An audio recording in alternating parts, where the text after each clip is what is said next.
ॐ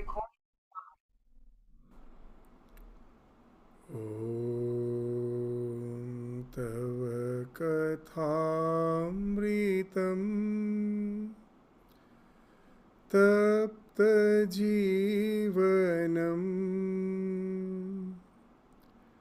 कविभिरीरितं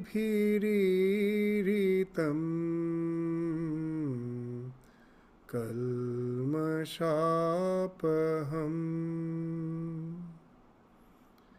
श्रवणमङ्गलम्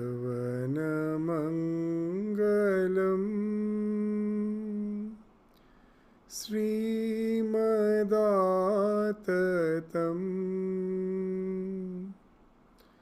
भुवि गृह्णन्ति ये भूरिदा जना.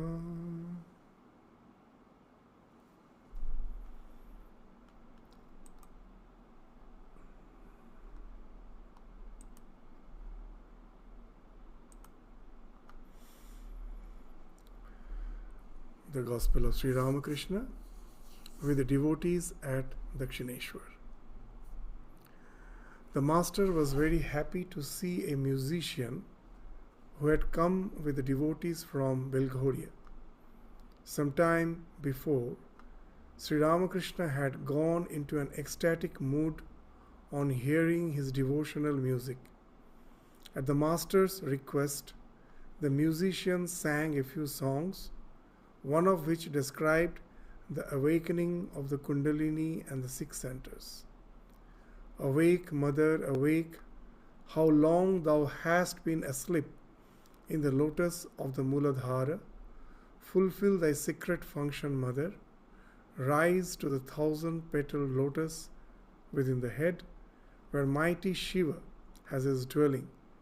Swiftly pierce the 6 lotuses and take away my grief, O essence of consciousness.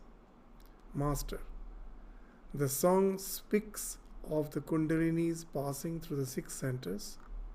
God is both within and without. From within, He creates the various states of mind. After passing through the 6 centers, the Jiva goes beyond the realm of Maya and becomes united with the Supreme Soul. This is the vision of God. So here this concept of the Kundalini, which we have studied previously also, which is being indicated through the song, which Sri Ramakrishna again is discussing on it. So he speaks of the 6 centers through which the Kundalini passes, at last to rise to the 7th center, where the Jiva realizes the identity with Ishwar, with the Paramatma. So this concept, even in the Upanishads we find, very nicely it has been described. This is the identification of the Jiva and the Ishwar, the Jiva and Brahman. So we will find in Mundaka Upanishad, the allegory of 2 birds, which speaks of this identification of the Jiva with Brahman as the ultimate realization, this identity. In the Mundaka Upanishad, with the help of the allegory of 2 birds, it has been spoken of. What is that idea? Dva suparna sayuja sakhaya samanang brikshang parishashvajate tayor anya pippalang swadu anyanyo abhichakashiti samane brikshe purusho nimagno anishaya shochati muhyamana jushtam yada pashyantyam mahimanam iti avita shokah. So what's the idea? That we find that Swami Vivekananda in one of his lectures is interpreting these slokas in a very wonderful poetic way. He says that in this tree of life, even this body we can consider as a tree, where the Jiva is the bird. There are 2 birds in this tree. One is in the lower branches and one sitting on the top topmost branch.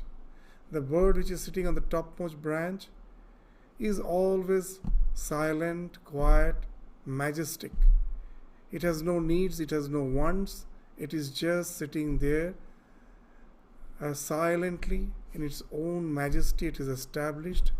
The lower bird, it goes on testing the various fruits of the trees. Sometimes it tests the sweet fruits, sometimes the bitter fruits, and in the process, when it eats a bit bitter fruit, it suffers, and then it looks up, and it looks up to that majestic bird, not eating any fruit, sitting quietly. Seeing that bird, he gets inspired. He thinks, why just to go through all these pains and pleasures in the form of eating fruits? Let me also go near him and just sit quietly, majestically, without getting perturbed by the dualities of life. So he proceeds up. He goes a bit up and again he forgets.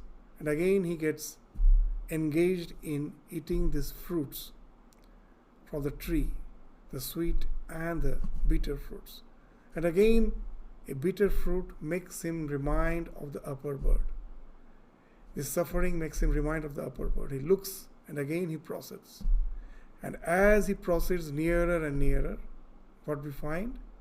That Swamiji is very nicely saying that this lower bird finds that his wings are as if vanishing. It is getting merged in the wings of the upper bird. Its entire body is getting merged with the body of the upper bird. And as it reaches almost the place where this upper bird was sitting, his just goes to the proximity, he finds actually he was never a separate bird. He was the same bird. He was appearing as the separate bird. It's just a reflection. The more he goes near, then he finds that he is actually the upper bird, which is always sitting there majestically without being perturbed by the dualities of life. So this wonderful allegory we find in this Mundaka Upanishad, which so nicely Swami Vivekananda has explained in one of his deliberations when he was in the West. So you will find how nicely this idea of the rising of the Kundalini also speaks of that it is passing through the various states of the mind. As it is rising, the Jiva is rising through that, this Kundalini is rising, the Jiva is as if rising, and it experiences the various states of mind in the process as it rises. And as it goes nearer and nearer, when it reaches the Muladhara, it becomes one with the absolute reality. It goes beyond the realm of Maya. So that's the thing. After passing through the 6 centers, the Jiva goes beyond the realm of Maya and becomes united with the Supreme Soul. This is the vision of God. One cannot see God unless Maya steps aside from the door. Rama, Lakshmana and Sita were walking together. Rama was in front, Sita walked in the middle, and Lakshmana followed them. But Lakshmana could not see Rama because Sita was between them. In the like manner, man cannot see God because Maya is between them. So, to Mani Mallik, but Maya steps aside from the door when God shows his grace to the devotee.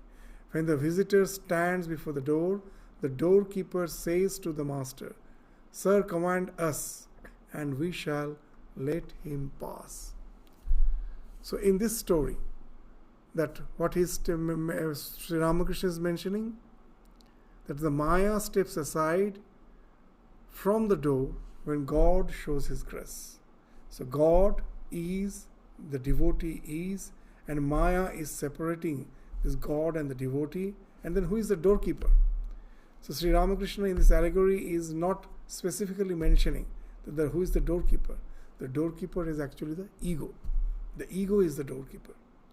That's ego. As long as the ego is there, there cannot be any identification of the soul with the Brahman, of the Jiva with the Ishvara.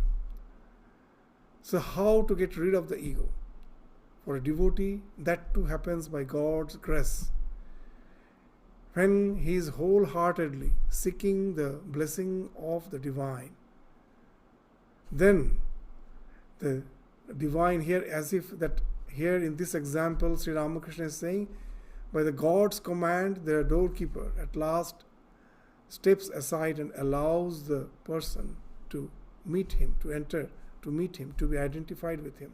So here also, the moment the ego, which is like the doorkeeper, which falls aside, then the jiva becomes identified with the Ishvara. So that's Sri Ramakrishna, this idea we will find again and again in the gospel. That when someone is asking, when shall I be free? His answer is, when I cease to be. This I, this ego, is the cause of our bondage. That is the cause of Maya. Why it is called Maya? That ego itself is the Maya. Because Maya means when you are not seeing a thing as it is. I see the reflection of the self within the body-mind complex and take that to be the self. That's how the ego is generated. So this false notion that I am this body-mind complex itself is Maya, because I am taking the reflection to be real. So that's why Sri Ramakrishna is saying that the Maya steps aside. How? Only when this doorkeeper, when he is stepping aside, when this ego falls off, then only the jiva can be identified with the Ishvara. So that story also is saying so nice, as Rama, Lakshmana, Sita. Sita is like Maya. She is in between. They are walking down the trails of the forest. Rama is walking ahead. Sita is in between. Lakshmana is behind. Now Lakshmana cannot see Rama because Sita is there in between. So that's a nice example, very nice way Sri Ramakrishna is explaining that as long as Maya is there between us and the Ishvara, we can never realize God. That the Maya has to fall off. And for that, to get rid of Maya in the gospel, in some other context, what's the way? This, to go beyond Maya, pray to the Mayadhish, the one who is the Lord of the Maya. To pray to him, and then by his grace, when the Maya falls off, then the jiva gets identified with Ishvara. So when the Atman gets identified with the Paramatman. So there are two schools of thought, the Vedanta and the Purana. According to the Vedanta, the world is a framework of illusion. That is to say, it is all illusory, like a dream. But according to the Purana, the books of devotion, God himself has become the 24 cosmic principles. Worship God within and without. So, there's a basic difference between Vedanta and the Purana. From the Purana, this bhakti is the main theme of the Purana, and the jnana is the main theme of the Vedanta. So, in Vedanta wants to negate the Maya, and hence aspires for the Nitya. Sri Ramakrishna used to say, this Nitya and the Leela are the obverse and the reverse of the same coin, the same reality. The Absolute is being projected as this universe, and this universe is the playground of Ishvara. It is not something different from him. It is he who has been projected.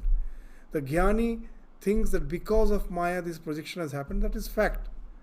That's why we, in our spiritual life, in Vedanta we find they are all called darshana. What darshana means? Perspective. From a certain perspective, what can I say?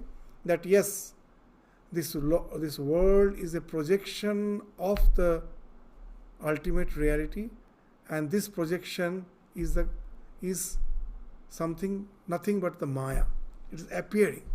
That Lord is appearing as this. So I have to get rid of this and become one with the Lord. So that's the path of the Jnani. He wants to get rid of this phenomenal existence and be one with Ishvara. But a devotee, in the entire Purana, they say that it's a fact that because of ignorance or whatever may be, that God is appearing as this universe. So as universe, it is not true. But as God, it is valid, it is still true. that if God is not there, this universe is not there. It is a substratum. Based on that substratum, this is.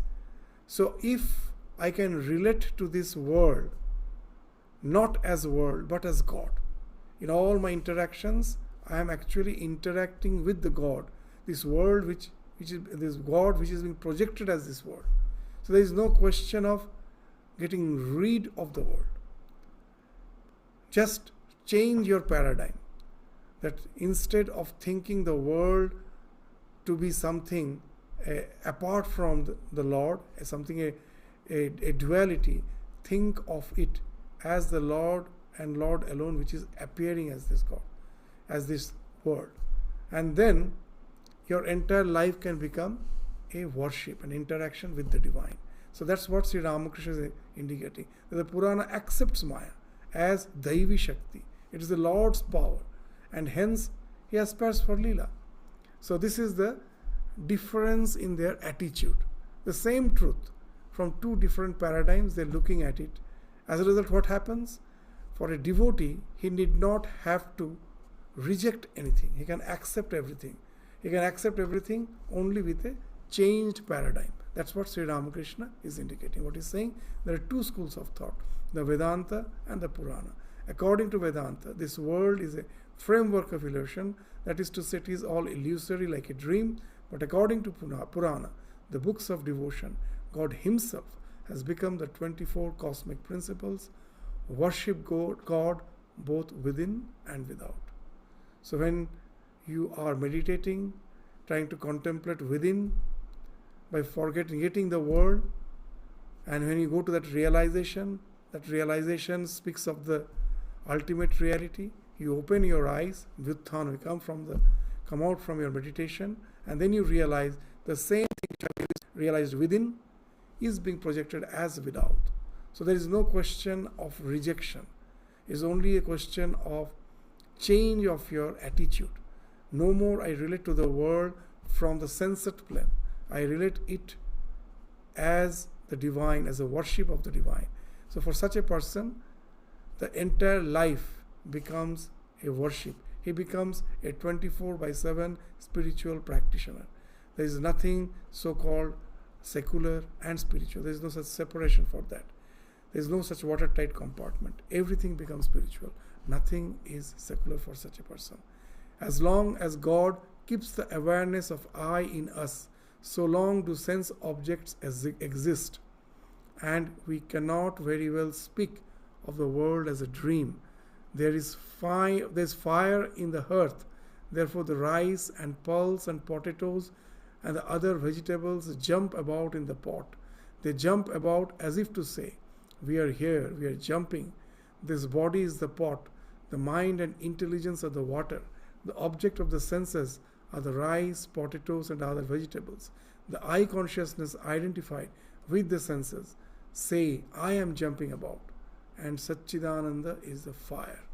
So very nice that in a pot, when the vegetables are being boiled, all vegetables are jumping, it may appear as if they are conscious. They are jumping. Remove the fire. All the jumping stops. A small child seeing the vegetables jumping may think that they are all conscious. They must be conscious. Otherwise, how are they moving? And then what we have to do to explain? Just to remove the pot from the fire. And the child sees all the jumping has stopped. What it indicates? It is a fire. It is not actually these vegetables are jumping. The fire is the cause of all the motion, all the heat which I see. So similarly, in Vedanta also the same idea, that we are neither the karta nor the bhokta, not the doer nor the enjoyer. It is the Lord who is the doer. He is the enjoyer. He is the one. So this that because of this ego, because of the Maya, we think it is we who are the doer. We are the enjoyer. So once one gets rid of the ego, then we find it is the Lord alone who is the force behind the entire existence. It is He. Very nice. We will find even in science, like Stephen Hawking, he was not a believer in God. But in his last stages of his life, in the last phase of his life, he started saying, even in his books it is there, he started saying a very interesting thing. What's that? It's almost similar to this Sri Ramakrishna's words, that the fire makes everything jump. What he's saying? That we find a wonderful thing, that there are so many universal laws by which the entire universe is governed. And these laws, with the human mind, we can convert them into equations. There's all these equations. Now, very, very nice question he's asking, that who fuels those equations? So when everything is happening uniformly, that beyond that uniformity, there must be someone, some force, driving force is there, which makes everything so uniform. That rhythm speaks of, the design speaks of a designer. If the world was a chaos, we could have thought that yes, everything happened by an accident. But we will find that there's uniformity of the laws throughout the universe. In so many ways, even there's a concept called anthropic principle, where we find that so many accidents have to happen in exact, precise succession to make life possible on this earth. So they say, as if that today we are sitting here and talking whatever we are doing. So this all was as if planned at the very inception of the creation, the Big Bang. Because so many, the so-called accidents happened in exact precision. Accident can be a singular event, but it happens exactly in the same precision. Innumerable such accidents. And then only this life is possible. So, in Vedanta, this idea has been spoken of very nicely. These three vachakas are used. Om, even the second song which we are singing for the Arati starts with these three vachakas. Om, Rim, Ritam. Om speaks of the absolute reality, which finds expression as energy, as Shakti. The vachaka of Shakti is Rim, and that Shakti is again not chaotic. It finds expression as laws. And the law speaks of rhythm. Just see in Sanskrit the vachaka of this everything happening in rhythm is ritam. From ritam, the word rhythm came. So this rhythm speaks of satyam. So whenever there is a rhythm, there must be truth behind it. Everything is happening so uniformly. So that's the same idea. Who fuels those equations? So there must be a consciousness behind this entire creation. It is only because of Maya we have the sense of kartritva, the doership. But even in modern psychology, they are convinced with the idea. They have found out that the so-called ego is a mere hallucination. We are as such, not the doer. And that's what Sri Ramakrishna is indicating here.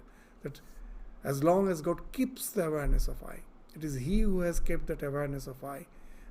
He has deluded us with that awareness of I. He has kept that idea, awareness of I in us, so long to sense objects exist, and we cannot very well speak of the world as a dream. Everything appears as real. That's what's meant by the word Maya. We are taking the things as real, what actually it is not. Maya. Ya means yatha yatha. Ma is a negation of that. So what we think as real is actually not real. So we cannot well speak of the world as a dream, though it is a dream, but we cannot say, because in a dream we all think the dream to be real. Only when the dream breaks, then only we know it was a dream. So when we are dreaming, just as the scripture says that this world is a dream, and hearing the scriptures, if I say, it will be an ativada. I will be speaking something which is beyond my realization. So I have heard that the world is a dream, but I cannot say that because it's not my realization. As long as I am in ignorance, I have to take this world as real. There is a fire, and that's what Sri Ramakrishna is now indicating. There is a fire in the hearth, therefore the rice and pulses and potatoes and the other vegetables jump about in the pot. They jump about as if to say, we are here, we are jumping. That ego is there as if. That word as if is very important. It's not real. So I still remember in the trainings, when we were long back in training center, someone asked that what's the difference between the commentary of Bhagavad Gita by a dualist and by an Advaitin, like Bhagavad Pada Shankaracharya. And very nicely, one of the brahmacharis indicated, very nicely, the term eva. Eva means as if. God as if has become, as if incarnated. So in bhakti, they say God has become this world. They say as if. Why this word as if? Because it's not real. That's just the idea of Maya. God actually is as it is. If God had really transformed into the world, then we are accepting the fact that God transforms. Anything which transforms is bound to go through the process of Shada Vikara. There is a decay, there is a death, this change, and then God becomes mutable. That's contradictory. God is immutable. He is in the eternal present. So there cannot be any transformation. He is as it is. He is appearing as the world. Just the way when we are going through the desert, we see the huge reservoir. It is not that it is as if, as long as the desert is there as the substratum, the reservoir appears as if it is there. It's not really there. So similarly, but there is no, has the desert become that reservoir? No. The desert is as it is. There is no change in it, but it is appearing. So these words, that's why very important. And what he's saying, they jump about as if to say. This word as if is very important. We are here, we are jumping. This body is the pot. The mind and the intelligence are the water. The objects of the senses are the rice, potatoes, and the vegetables. The I consciousness identified with the senses. That's the ego. The I consciousness, which is identified with the senses, that says, I am jumping about. But actually it is the Satchidananda which makes everything move, everything appear to be conscious. So that's why the last sentence is Satchidananda is the fire. So very nicely, this Sri Ramakrishna, with the help of this allegory, is explaining the concept of Maya, the concept of ego. Hence, the Bhakti scripture describe this very world as a mansion of mirth. Ram Prasad sang in one of his songs, this world is a framework of illusion. Another devotee gave the reply, this very world is a mansion of mirth. So, at the time of Ram Prasad, when Ram Prasad was alive, his contemporary, there was another Vaishnava saint. His name was Aju Gosai. And in those days, that one is a Shaiva, one is a Shakta, and the other is Vaishnava. Ram Prasad is Shakta, the believer is the worshipper of the Divine Mother, and Aju Gosai is the worshipper of Vishnu or Krishna. So he is a Vaishnava and he is a Shakta. And in those days, that there used to be a very sweet fight. Whenever Ram Prasad, from his depth of his realization, will write some song, immediately Aju Gosai will make some parody. And the people used to enjoy that. There are lots of such parodies, but Aju Gosai was himself also a highly realized soul, because his parodies are not just there to contradict Ram Prasad's songs. We will find even wonderful, profound meaning, though apparently as if they are contradicting each other. But both from two different paradigms are saying the same truth, and both are a man of high realization. That's why their words are extremely profound. So where Sri Ramakrishna is indicating what? In one song, there is that Ram Prasad has composed this song, that E Jagot Dhoka Tati, that this world is a, Tati is this filth, Dhoka means illusion. It is a filth of illusion. It has no substance. And immediately Aju Gosai, hearing that song, he wrote another parody. E Shongshar Mojar Kuti. It is a mention of mirth. Ami khai dai ar moja luti. I just have, I relish food, I relish good dishes, and I enjoy. And then he gives, he doesn't end there. What he says, that when he says that I have food and enjoy, immediately you may have an idea, it's just a philosophy of Charvaka. But no, the next line of Aju Gosai is very interesting. Now he's saying that how, with what paradigm he actually relishes food and enjoys life. Then he gives the example of King Janaka. Janak Raja Mahateja Tarba Chilo Kishe Truti Sheje Edik Odik Dudik Rekhe Khe Chilo Dudher Bati. It's very interesting that after all, this Janaka was the king. Of course, he enjoyed the luxury of a royal life. But he was always conscious what he was doing, that though he was apparently involved fully in the so-called worldly affairs as a king, but inwardly he was always conscious of the divinity within. That's what is meant by edik odik, dudik rekhe. So he could balance between these two, as he was always conscious of his divine, of the divinity which is the core of his being. So he could easily balance these two. Edik odik dudik rekhe. He maintained both this. Khe chilo dudher bati. And he used to enjoy rice porridge, the delicacy of the rice porridge. So he's very nicely will find he's actually contradicting Ram Prasad. But he's doing it with a very profound knowledge. What's the idea? That if we know that it is the Lord, apart from Ishvara, nothing else exists. Because of Maya, he is appearing as the world.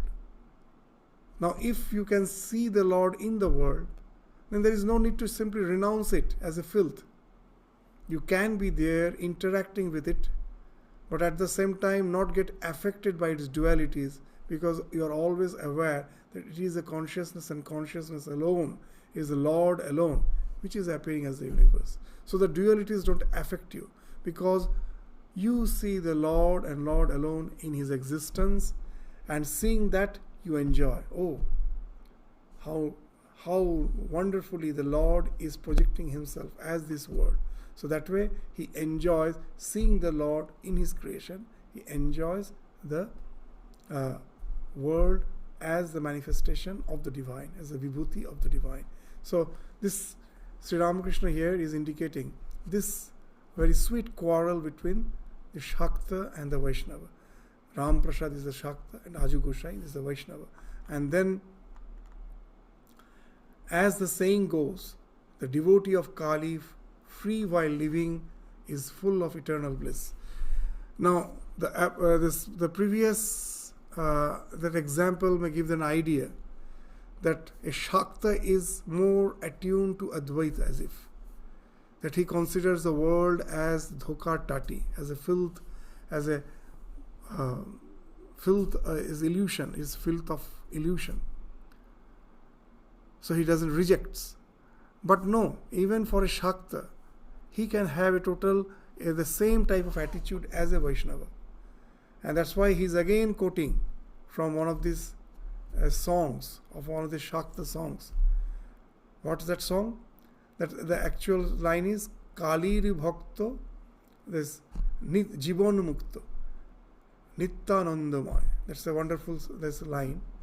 The devotee of a Kali, Kaliri Bhakto, Jibon Mukto, is free while living, and he's full of bliss, Nityanandamaya. So that's the line in Bengali, which has been translated as the devotee of Kali, free while living, is full of eternal bliss. So there's the same idea, that after he has attained, he went to that realization, Vyuthana, he comes back from that realization, now with a total changed perspective. He no more sees the world as the world of duality, but he sees it as the play of the divine, the eternal play of the divine. It is the divine who is being manifested as this world. And seeing the divine in the entire creation, he is full of bliss because he sees the Lord and the Lord alone.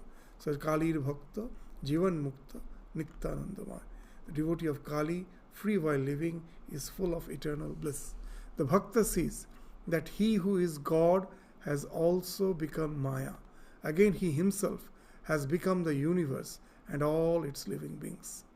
So that's just the idea. He's again, Sri Ramakrishna is stressing again and again. The Bhakta sees God, Maya, the universe, and the living beings as one. Some devotees see everything as Rama. It is Rama alone who has become everything. Some see everything as Radha and Krishna. To them, it is Krishna alone who has become the 24 cosmic principles. It is like seeing everything green through the green glasses. So that's the thing. By worshipping the Ishta, at last, as Sri Ramakrishna very nicely says, that each and every form of the divinity is like a hole in the wall of ego. The one who has worshipped Rama, at last, his realization, this worship of Rama takes him to the realization. How? By the relinquishment of the ego. How the ego falls off? As we say, what devotion does, when we develop that spontaneous devotion, then the mind gets so focused in the contemplation of the Lord that everything else starts falling off, because the mind is fully focused on the concentration of the Lord. And the more that intensity of that focus increases because of more and more devotion, what happens? We find even in our day-to-day life, when our mind is focused, it cannot process any other information. When I am seeing something intently, a match in the TV, if someone calls, I don't hear. And if the mind is still more concentrated, if I am a classical singer, accomplished classical singer, I can spend hours in singing. I will forget hunger, thirst, tiredness, need for sleep. What happens?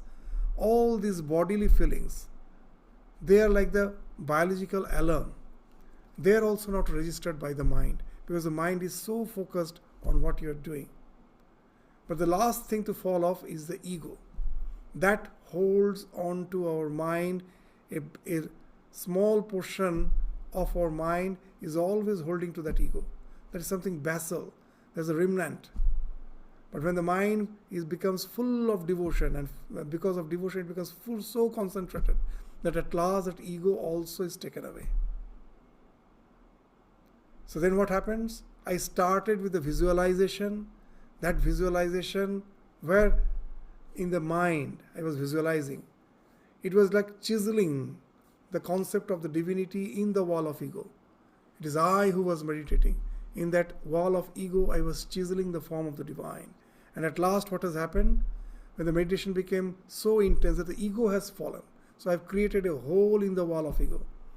And that hole, for a devotee of Rama, is of the form of Rama. For a devotee of Radha Krishna, it is of the form of Radha Krishna. And when Sri Ramakrishna gives a very nice way he explains this, that suppose there is a wall, I don't know what is on the other side of the wall, I make a hole, and through the hole I peep. I see infinite expanse. And this hole becomes a framework to relate to that infinite expanse, to that infinity. So here, the one who has made a hole in the form of Rama, this Rama becomes the framework to relate to that infinite expanse of the infinite dimension of the divinity, which is the core, which is the only thing which exists. Because of the ego, it was not visible. The one who has made the form of Krishna, the concept of Krishna, Radha Krishna, as the visualization, at last that becomes the framework. Once the whole is made, that becomes the framework to relate to that infinite dimension of our existence. So whatever the framework we are creating through that, when we are seeing to that infinite expanse, then what happens? Rama, for a Rama's devotee, becomes infinite. Rama is the ultimate reality. For a Krishna's devotee, Krishna is the ultimate reality.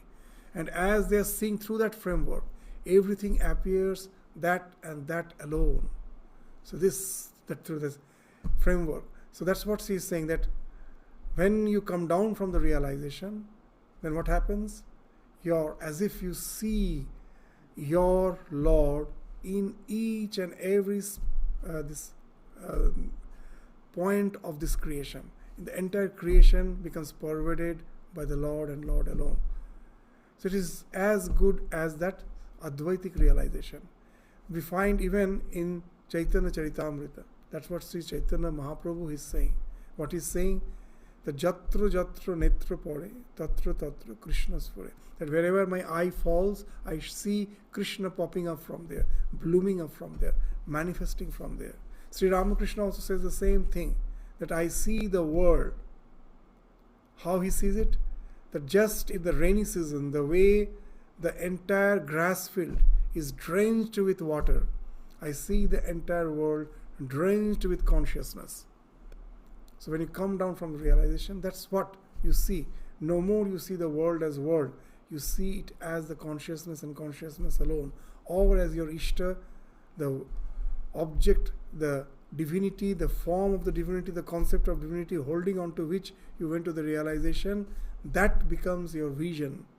That's why in India we find that everything is worshipped.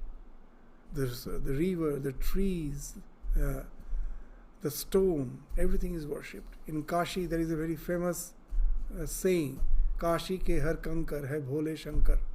So you're seeing the Lord in each and every particle of this universe. Ishavasyam idam sarvam yat kincha jagatyam jagat. It's the Lord who is pervading the entire universe. So that's the idea which Sri Ramakrishna is indicating here. A devotee, when he comes down from his realization, when he comes down, he sees the Lord whom he has realized in the depth of his meditation. The same Lord he sees to be pervading the entire universe. And he is relating not with the world, he is relating with the Lord and all in his day-to-day activities.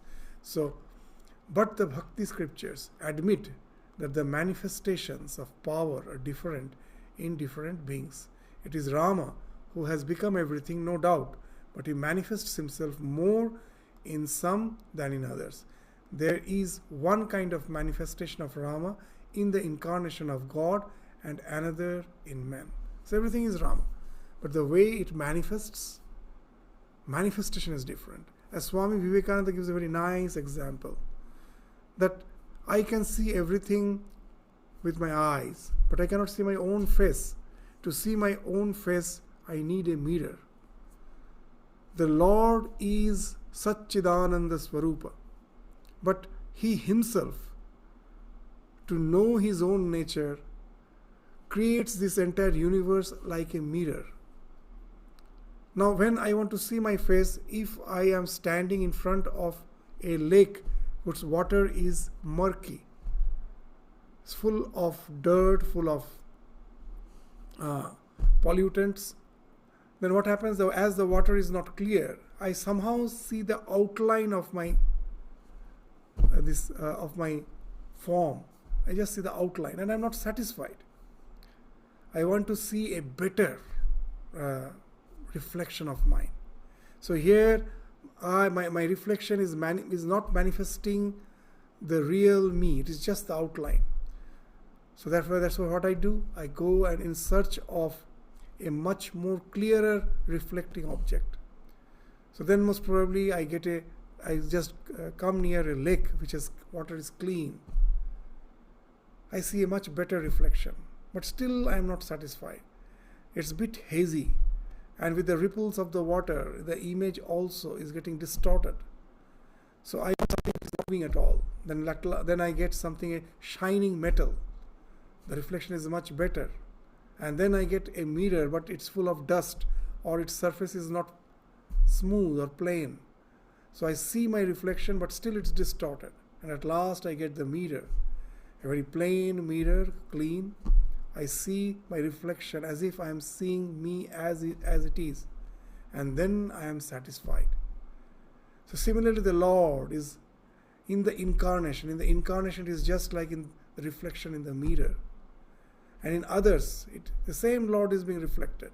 But his reflection is just showing the outline, or it's very hazy.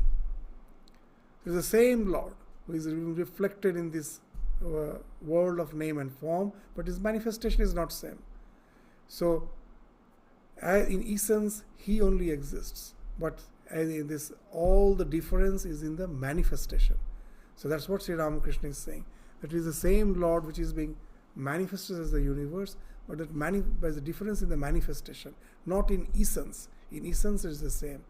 But the way it's manifesting itself, somewhere it is more manifested, somewhere it is less. So, but the Bhakti scriptures admit that the manifestations of power are different in different beings. It is Rama who has become everything, no doubt. So that's why when we say that everything is God, someone may say, oh, such and such character, villainous character, who has done heinous crime, he is also God. So here that lies the answer. Yes, there is no difference, as Swamiji says, that there is no difference in kind, that like some good is something different from evil. Both are same. Difference is not in, it is in degree, not in kind. That's the exact word which Swamiji is saying. It is in degree. It's in the degree of manifestation, not in kind. The one who is evil, for him the goodness is almost covered. It is not manifesting at all. To understand the idea of good and evil, let us take an example.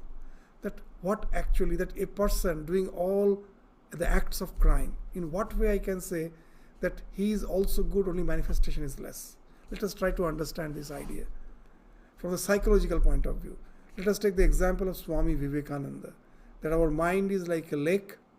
Our mind is like a lake. And the bottom of the lake is our real nature, Satchidananda Swarupa. This Ananda Swarupata gets obscured because of the waves of the mind. Just in a lake, when the waves are there, I cannot see the bottom.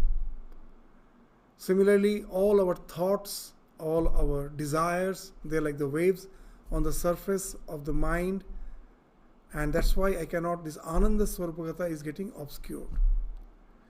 Now, when we feel happiness, in this life we have experienced happiness only when our desires are fulfilled. Swamiji says that when the desires are fulfilled, for the time being, there is no wave. I had a lot of desires, then one desire among them became very prominent. The other desires were engulfed by that. In my mind only one huge wave was there, I want this, I want this. And when I managed to get that, for the time being there is no wave. The mind is totally calm. What is being reflected is the self and self alone. Now take a person who wants to steal something, a thief. His desire is to get the object by stealing. So when he is stealing, the same theory can be applied. What has happened? The moment his intense desire was to get that object not by proper means, but he managed to get it. For the time being, there is no wave in his mind. It is the self which is reflected. Nothing else. Happiness comes from self. This world doesn't have the capacity to give us a little bit of happiness, either by good doing or by wrongdoing. But why I say it is evil or less good? Because if I resort to stealing, thinking of the common welfare, I won't be allowed to do that. I will find I have been either I am in jail or I am punished. So the means to reach that happiness is no more there. In this world, everything evil, you will find that's the thing, that the means to happiness is not accepted as per the collective welfare is concerned. And the means which I was resorting to get that happiness comes from God, is no more there. And then what happens? My mind is now covered with suffering because I am not getting the means to go there. Now, what are good deeds? Anything which speaks of not disturbing, going to a state of bliss and not disturbing others, not affecting the collective welfare, and I am going to a state of bliss. Then what happens? Meditation. classical music, all those things, you can stay in that you can calm down your mind, and there is no external factor to disturb it, or there is no question, there is no factor by which it goes away. It is there. You can keep it in your mind. So the more you can do that, the more the divinity is manifesting. It is not getting covered up. That's why it is good. So this is the basic difference between evil and goodness. The evil is also what is evil? The happiness which I am getting is the only thing which I desire. Everyone desires. And that is God. Wherever there is happiness, that is God. God is happiness. Nothing else can give us happiness. So I am getting the correct thing using the wrong means. Why it is wrong means? Because I cannot continue with that. If I can get any happiness in such a way that nothing can take away, that the means can never be taken away from me. When I am just contemplating within, why it has been said in the scripture that the ultimate goal is non-resistance. Because a devotee, when he is contemplating on the divine, whatever may happen to his body, his external circumstances, nothing affects him. He has developed the capacity to remain immersed without getting disturbed. That's why it is the best thing. And anything else which can disturb the means of getting that happiness, that's evil. That's all papa and punya. Now you will find that if you try to understand this from this perspective, from the psychological perspective, everything is the manifestation of the divine. Some are less, some are more. So this example actually speaks a wonderful thing, a very unique idea in Vedanta. That here there is no duality. In Abrahamic religions, there's a duality. There's God, there is Satan. There's as if a wonderful balance between the two. That the good and evil coexists. The God and the Satan has as if made a pact that how much goodness and how much evil should exist. There's a pact. It really is a big paradox. You cannot explain this duality of good and evil by thinking of these two aspects as two segregated aspects, as God and Satan. Vedanta gives that answer. Very nice. That it is the same goodness. Everywhere that goodness is trying to manifest, when it is taking a means by which the happiness, the bliss cannot be continued. It cannot be incessant. It cannot be something which is eternal, which is like a flow. That is evil. When that can continue, that all is good. So it's all question of manifestation. That little happiness which a thief gets by stealing, that also is the manifestation of the divine. It may just apparently, if you just think, try to just give a thought in this idea, you may feel it's such a quaint idea. How can an evil thing be divine? No, that happiness is divine. Nothing in this world can give us happiness. But he has got that happiness through wrong means. Why it is wrong means? Because he cannot continue. He cannot continue. So that's why papa and punya, how it has been defined? Paropokara punyaya papaya parapiranam. When you are taking care of the collective goodness in the process of getting your own happiness, it is all punya. If you are not doing that, then it is all evil. Because through that, you cannot continue with your happiness. The collective goodness, when it is affected, then the world is there to come and interrupt me. They will say, no, you are not the person to enjoy the happiness. You should be kept in some confinement. You cannot do that. And that's what we find. How nicely this idea in Vedanta has been spoken of, that everything is a manifestation of divine. Some are less, some are more, but everything is divine.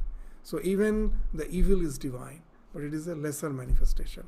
So that's why we say that Swami Vivekananda's complete works. Sometimes they say that Swamiji have never spoken of Ramakrishna, but actually has spoken of Ramakrishna alone. That language sometimes we don't understand. Just see these words of Swami of Sri Ramakrishna and compare it with this word, this single sentence of Swamiji. The difference lies in not in kind. The difference is not in kind but in degree. So that's the thing. This is a manifestation. Degree means the degree of manifestation, not in kind. It is not to segregate existence of good and evil. So let's read those lines again, and then we will conclude our discussion today. That's what's the Sri Ramakrishna saying. But Bhakti scriptures admit that the manifestation of power are different in different beings. It is Rama who has become everything, no doubt, but he manifests himself more and more in some than in others. There is one kind of manifestation of Rama in the incarnation of God and another in men. So with this, we stop our discussion today. We will continue with the remaining portion again in the next class. So thank you all. Namaskar.